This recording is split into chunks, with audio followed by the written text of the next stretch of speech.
នាយករដ្ឋមន្ត្រីលោកប៊ែនចាមីន ណេតាន់យ៉ាហ៊ូបានបោះសម្ដីថាមានតែការសម្លាប់កំពូលមេដឹកនាំអ៊ីរ៉ង់គឺលោកអាយ៉ាតូឡាស់អាលីខាមេនីនោះទេទើបសង្គ្រាមនេះព្រមបញ្ចប់សង្គ្រាមរវាងអ៊ីស្រាអែលនិងអ៊ីរ៉ង់កាន់តែក្តៅគគុកខ្លាំងឡើងពីមួយថ្ងៃទៅមួយថ្ងៃរហូតធ្វើឲ្យនាយករដ្ឋមន្ត្រីអ៊ីស្រាអែលលោកប៊ែនចាមីន ណេតាន់យ៉ាហ៊ូបានប្រកាសជាសាធារណៈថាមានតែការធ្វើឃាតមេដឹកនាំកំពូលរបស់អ៊ីរ៉ង់គឺលោកអាយ៉ាតូឡាស់អាលីខាម៉ានីនោះទេទើបសង្គ្រាមរវាងអ៊ីស្រាអែលនិងអ៊ីរ៉ង់អាចបញ្ចប់ទៅបានរវាងប្រជាជាតិទាំងពីរជាជាងធ្វើឲ្យមានការកើនឡើងនៅកម្ដៅជាងនេះដែលលោកប៊ែនចាមីន ណេតាន់យ៉ាហ៊ូចង់មានន័យថាមានតែការសម្លាប់នៅកំពូលមេដឹកនាំអ៊ីរ៉ង់នោះទេទើបសង្គ្រាមមួយនេះឆាប់បញ្ចប់ទៅរហ័សក្នុងពេលផ្ដល់បទសម្ភាសន៍ជាមួយនឹងសារព័ត៌មាន ABC News កាលពីថ្ងៃទី16 ខែមិថុនាឆ្នាំ2025លោកនាយករដ្ឋមន្ត្រីអ៊ីស្រាអែល ណេតាន់យ៉ាហ៊ូបានលើកឡើងថាប្រតិបត្តិការបន្សាបការគំរាមកំហែងរបស់អ៊ីស្រាអែលទៅលើអ៊ីរ៉ង់គឺជារឿងត្រឹមត្រូវដោយនាយករដ្ឋមន្ត្រីអ៊ីស្រាអែលរូបនេះបានចាត់ទុកកំពូលមេដឹកនាំអ៊ីរ៉ង់គឺលោកខាម៉ានីថាគឺជាអាដូលហ៊ីតលែរសម័យថ្មីបើយើងតាមរបាយការណ៍ថ្មីៗនេះប្រធានាធិបតីសហរដ្ឋអាមេរិកឯណវិញគឺលោកដូណាល់ត្រាំបានបដិសេធផែនការរបស់អ៊ីស្រាអែលក្នុងការសម្លាប់មេដឹកនាំកំពូលអ៊ីរ៉ង់គឺលោកខាម៉ានីដោយលោកដូណាល់ត្រាំបានប្រាប់ថាកុំធ្វើបែបនេះឲ្យសោះបើមិនដូច្នេះទេនឹងមានរឿងធំចាក់ជាពុំខានឡើយយ៉ាងណាមិញនាយករដ្ឋមន្ត្រីអ៊ីស្រាអែលវិញក៏បានច្រានចោលនៅគំនិតនេះដែលបានប្រាប់ថាវាមិនធ្វើឲ្យចំនួនកើនឡើងទេគឺវាមានន័យថាគឺវានឹងធ្វើឲ្យចំនួនមួយនេះឆាប់បញ្ចប់ទៅវិញនោះទេដោយលោកនាយករដ្ឋមន្ត្រីអ៊ីស្រាអែលរូបនេះគឺមានការមានះមិនព្រមស្ដាប់សម្ដីរបស់លោកដូណាល់ត្រាំនោះឡើយដោយនាយករដ្ឋមន្ត្រីអ៊ីស្រាអែលលោកប៊ែនចាមីនបានយល់ឃើញថាបើសម្លាប់មេដឹកនាំកំពូលអ៊ីរ៉ង់ទៅសង្គ្រាមឡើងរីករាលដាលធំហើយវានឹងធ្វើឲ្យចំនួនមួយនេះនឹងឆាប់ទៅបញ្ចប់យ៉ាងឆាប់រហ័សផងដែរមេដឹកនាំអ៊ីស្រាអែលរូបនេះបានបន្ថែមទៀតថាសង្គ្រាមជារៀងរហូតគឺជាអ្វីដែលអ៊ីរ៉ង់ចង់បានហើយពួកគេកំពុងនាំយើងទៅកាន់គែមនៃសង្គ្រាមនុយក្លេអ៊ែរតាមពិតទៅអ្វីដែលអ៊ីស្រាអែលកំពុងតែធ្វើគឺការទប់ស្កាត់នៃការឈ្លានពានរបស់អ៊ីរ៉ង់នេះហើយយើងអាចធ្វើដូច្នេះបានដោយប្រឆាំងនឹងកម្លាំងនៃអំពើអាក្រក់នៅថ្ងៃដដែលនោះនៅក្នុងបទសម្ភាសន៍ដាច់ដោយឡែកមួយប្រធានាធិបតីអ៊ីស្រាអែលវិញគឺលោកអ៊ីសាហឺជុងក៏បានអះអាងដែរថាប្រទេសអ៊ីស្រាអែលរបស់លោកគឺគ្មានជំរើសអ្វីផ្សេងក្រៅពីវាយអ៊ីរ៉ង់ឡើយពីព្រោះថាអ៊ីរ៉ង់កំពុងតែស្ថិតទៅលើផ្លូវឈានឆ្ពោះទៅរកការផលិតបាននៅគ្រាប់បែកនុយក្លេអ៊ែរហើយ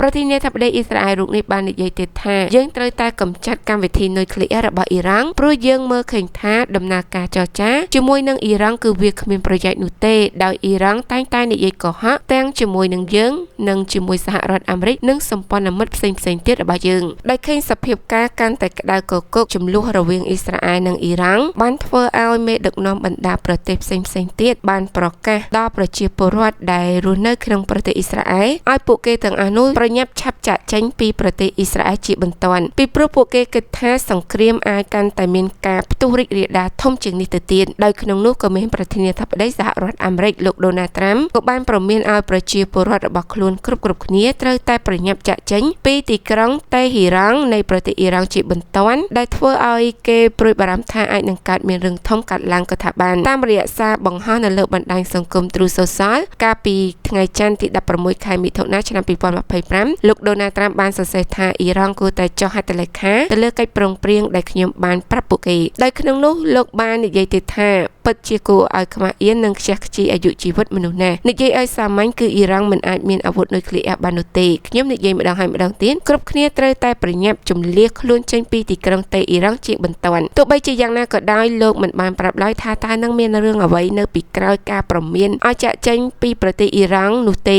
ឬក៏គេអាចបង្ហាប់បានថាតើអាមេរិកពិតជាធ្វើអន្តរាគមន៍ខាងផ្នែកយោធាជួយដល់អ៊ីស្រាអែលដើម្បីវាយអ៊ីរ៉ង់មែនឬក៏អត់ការប្រមានរបស់លោកដូណាល់ត្រាំបានកាត់ឡើងស្របពេលដែលចំនួនរវាងអ៊ីស្រាអែលនិងអ៊ីរ៉ង់ឈានចូលដល់ថ្ងៃទី5ដោយទីក្រុងតេអ៊ីរ៉ង់បន្តបាញ់ស្រោចមីស៊ីលជាច្រើនគ្រាប់ទៅលើទឹកដីអ៊ីស្រាអែលមិនលួសថ្ងៃឡើយគិតត្រឹមព្រឹកថ្ងៃទី17 ខែមិថុនាឆ្នាំ2025នេះបើយើងទៅតាមតួលេខមនុស្សស្លាប់នៅក្នុងប្រទេសអ៊ីស្រាអែលមានចំនួនកើនឡើងរហូតដល់24នាក់ចំណែកឯនៅខាងអ៊ីរ៉ង់វិញគឺមានការធ្ងន់ធ្ងរជាងអ៊ីស្រាអែលគឺមានមនុស្សស្លាប់រហូតដល់224នាក់ឯណោះសូមជម្រាបជាថ្មីថាអ៊ីស្រាអែលបានបើកប្រតិបត្តិការ Rising Lion វាយប្រហារតាមផ្លូវអាកាសទៅលើអ៊ីរ៉ង់មុនដោយកំណត់គោលដៅទៅលើកម្មវិធីនុយក្លេអ៊ែររបស់ប្រទេសអ៊ីរ៉ង់មិនត្រឹមតែសហរដ្ឋអាមេរិកនោះទេប្រកាសជម្លៀសប្រជាពលរដ្ឋឲ្យចេញពីទីក្រុងអ៊ីរ៉ង់ដែលឡែកប្រទេសចិនវិញក៏បានប្រកាសឲ្យប្រ ប្រជាជនរបស់ខ្លួនប្រញាប់ចាក់ចេញពីប្រទេសអ៊ីស្រាអែលផងដែរប្រហែលពួកគេគិតថាចំនួនរវាងអ៊ីរ៉ាំងនិងអ៊ីស្រាអែលកាន់តែធ្ងន់ធ្ងរ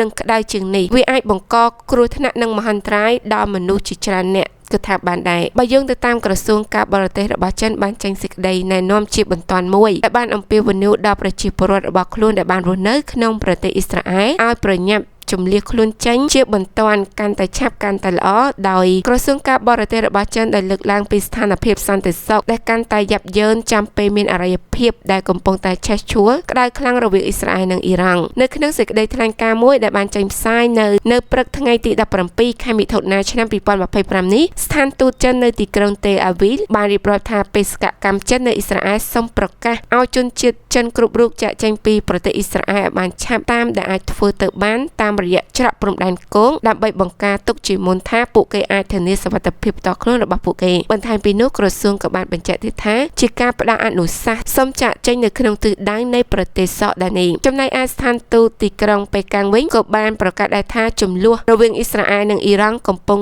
តែបន្តឡើងកម្ដៅខ្លាំងឡើងហើយថាហេដ្ឋារចនាសម្ព័ន្ធស៊ីវិលជាច្រើនត្រូវបានខូចខាតរីឯការស្លាប់និងរបួសរបស់ជនស៊ីវិលក៏មានការកើនឡើងពីមួយថ្ងៃទៅមួយថ្ងៃហើយស្ថានភាពសន្តិសុខកាន់តែធ្ងន់ធ្ងរទៅសូមបញ្ជាក់ផងដែរថាអ៊ីរ៉ង់និងអ៊ីស្រាអែលគឺជាសត្រូវដែលមានចំនួនអស់បន្លាយជាមួយនឹងគ្នាអស់រាប់ទសវត្សរ៍មកហើយដែលអ៊ីស្រាអែលបានចាប់ផ្ដើមយុទ្ធនាការអាកាសដ៏គួរឲ្យភ្ញាក់ផ្អើលមួយកាលពីថ្ងៃទី13ខែមិថុនាឆ្នាំ